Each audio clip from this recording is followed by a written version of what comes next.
tous les amis, bienvenue sur la chaîne. Pour ceux qui ne connaissent pas, c'est Tonton Nascar. Aujourd'hui, on vient voir la Dacia. C'est la première électrique de chez Dacia. Et franchement, vous n'allez pas être déçus. Allez. Oh là là là là. Et bonjour à tous les amis. Aujourd'hui, on est dans la Dacia Spring. À partir de 89 € par mois. C'est simple, il y a quelques années pour les anciens, 89 €, tu n'avais pas le forfait Néo. Tu n'avais pas le forfait Millennium de Bouygues, c'était 99 par mois. Aujourd'hui, tu as une voiture à ce prix-là. Une voiture qui est pas si mal en plus. Vous allez voir, on va la découvrir ensemble.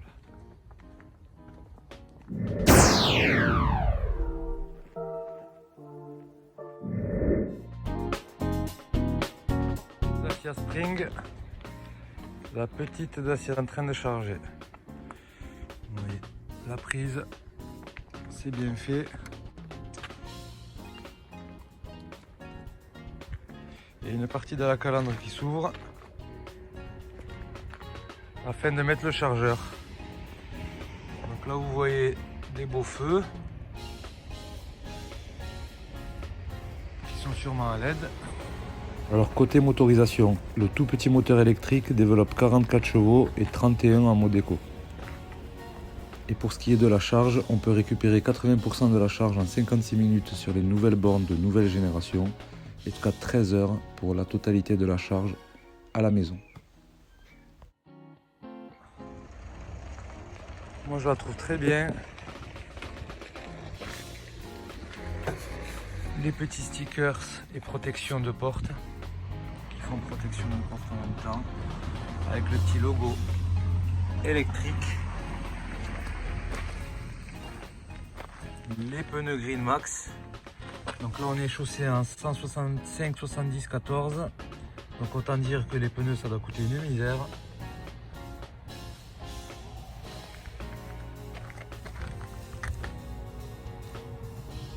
Et bon, petits amortisseurs. Même au niveau des amortisseurs, je trouve que c'est très très bien. Donc les petits rappels tout bleus qu'on a là-haut, qu'on a dans l'intérieur, on les a à l'extérieur aussi. Donc c'est bien une électrique. Donc c'est bleu. Et vous voyez à ce tarif là, on a même les répartiteurs de clignotants intégrés dans les rétros. Vous imaginez? Ça c'est super ça.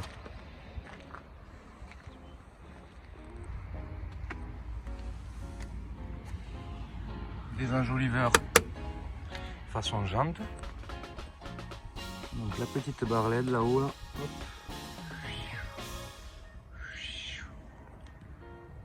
Les feux en bas, les veilleuses en bas, ou les codes, je sais pas.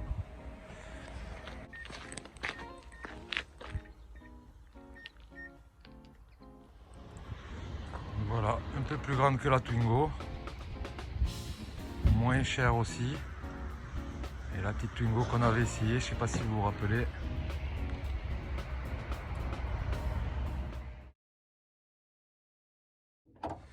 Petit bouton à pression. Vous voyez, il y a même un petit liseré chromé. Hop. Le chargeur. L'outillage si on tombe en panne. La roue de secours et pas une galette. Vous imaginez quand même. Pour un véhicule à ce prix-là. De la place à l'arrière.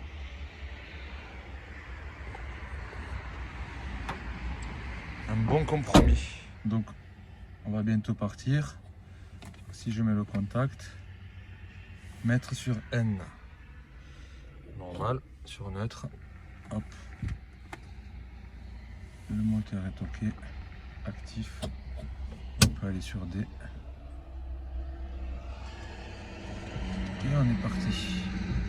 Vous voyez, allumage automatique des feux, essuie-glace automatique, un super beau compteur, les commandes au volant avec le régulateur et limiteur, les commandes vocales de l'autre côté, le mode éco et les vitres avant-arrière,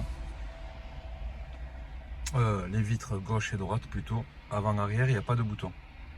Le seul bouton qui se trouve est sur la partie Le seul bouton est sur la partie arrière. Donc on ne peut pas baisser les vitres à partir de l'avant. Radio, média, nav. On peut aller sur nav si vous voulez. Ok, accepter. Donc on a même un GPS intégré dans cette version. Téléphone pour le Bluetooth, radio, carte. Une version avec climatisation manuelle. Des plastiques laqués. C'est relativement bien. Ils se sont même permis de faire les petits liserés bleus qui donnent une petite touche très jolie. Pareil là, sur les panneaux de porte. Les poignées chromées. Ça a l'air vraiment pas mal. Et donc au niveau du compteur, si je prends la clé, donc c'est une clé, je pense qu'il doit y avoir l'option main libre, ça je vous le dirai ultérieurement. Là c'est une clé Dacia classique.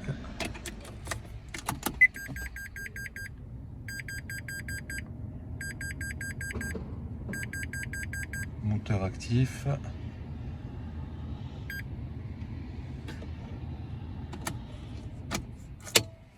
Très joli compteur.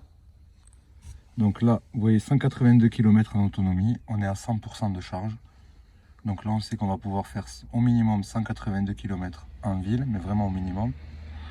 Et si on fait que de la ville, peut-être qu'on aura un peu plus même. Et après, sur autoroute, il n'y a pas les recharges et tout, donc on sera plus à 120-130 km. Vous voyez des équipements, du volant déjà.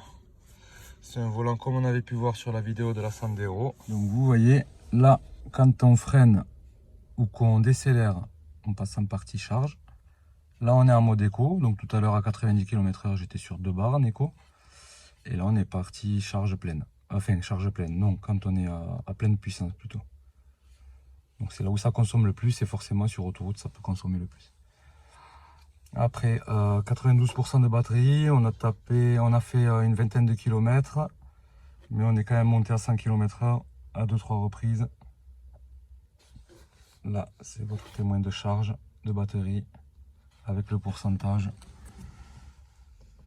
Vous voyez, limiteur. Hop, et là on peut passer en mode. Et là, on choisit la vitesse à laquelle on veut limiter.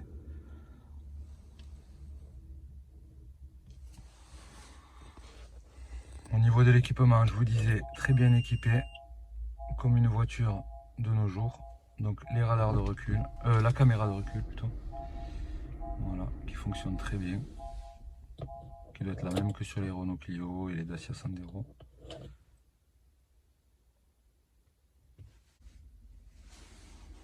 La prise 12 volts. Le limiteur en on ou off. Le SP. La petite molette pour la marche arrière, le neutre. Le simili-cuir. Qui est très agréable et franchement j'ai roulé à l'intérieur, c'est très agréable. Frein à main manuel. 4 places, 4 véritables places. Donc c'est spacieux. Un bon petit volant. Des poignées chromées. C'est pas mal. Ça c'est bien. On n'a pas le petit support de téléphone intégré comme on peut avoir de la Sandero. On n'a pas de porte-gobelet. Voilà les petites économies réalisées de manière à pouvoir sortir un véhicule au tarif le plus compétitif possible. Donc on a quand même le Airlink. Je sais plus si on appelle ça Airlink. Mais bon, le système navigation. Boîte à gants. Très profonde, mais vraiment très profonde. Vous voyez une feuille A4 là? Donc on doit la plier, mais c'est un peu moins profond qu'une feuille A4.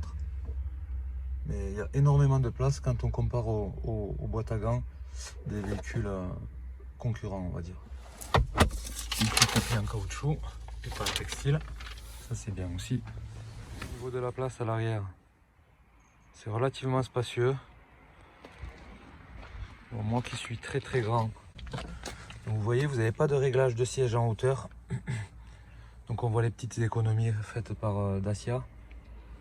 Ça, donc pas de vitres, on ne peut pas commander les vitres arrière à partir de l'avant, mais seulement du bouton là. Donc pareil, notre petite économie. En même temps, pour pouvoir sortir un véhicule à ce tarif-là, il faut pouvoir faire des économies et je trouve que ça se voit pas trop. Donc là, on peut bloquer les vitres à l'arrière par contre. Ça, c'est la caméra de recul et l'aide au stationnement arrière qu'on peut enlever si ça nous gêne.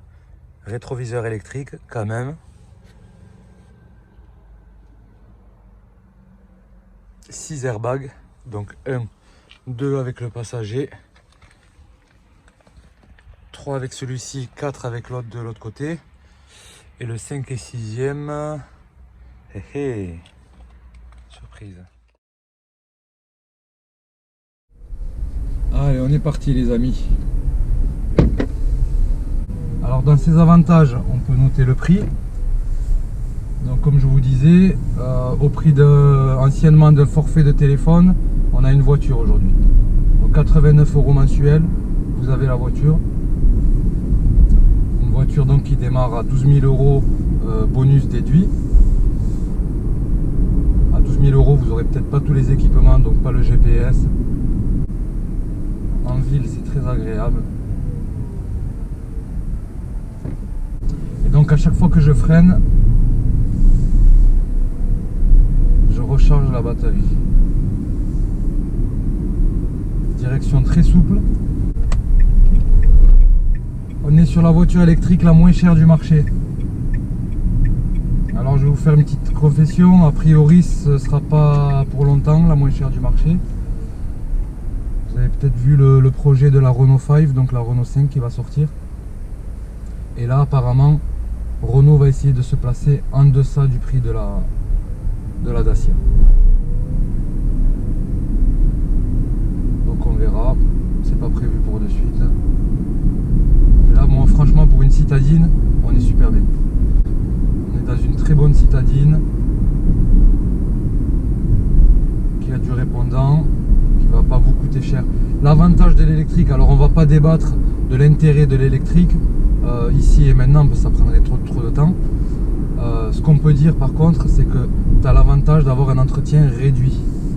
Il n'y a pas de vol à moteur, pas d'embrayage, pas de problème d'injecteur, pas de pot d'échappement qui rouille, pas de vidange. Et déjà ça c'est très avantageux.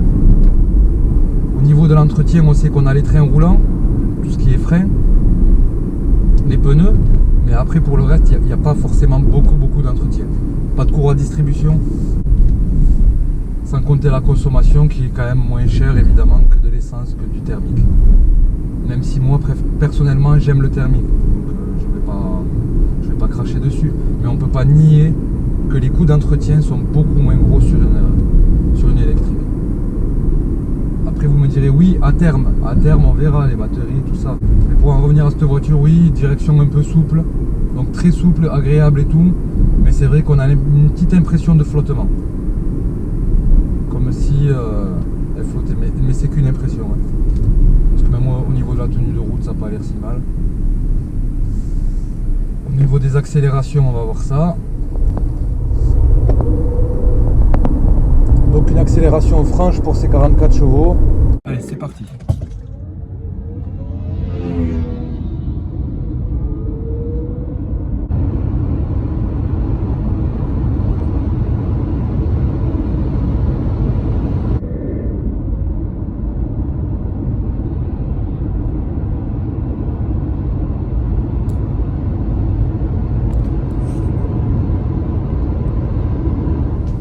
Là on est à 80 sur national, nickel. J'appuie à peine sur l'accélérateur. Je suis vraiment léger. Toujours ce petit flottement, mais je pense qu'on s'y fait. C'est un peu comme au début quand Renault a sorti les directions électriques sur les Mégane et les Clio. Où est-ce qu'on avait un petit temps de latence quand on passait d'une hydraulique à une électrique. On avait un petit temps de latence sur le flottement de la direction. Allez, un dernier petit point, le rayon de braquage. Donc c'est vraiment pas mal. Vous le voyez là, elle tourne relativement bien. Ça a tendance à gripper un petit peu sur les cailloux quand on tourne à fond, mais ça c'est normal. Voilà, j'espère que cette vidéo vous aura plu. N'hésitez pas à vous abonner, liker, commenter. C'est le moment de ramener la Spring à la maison. Et voilà, je vous dis à très très bientôt.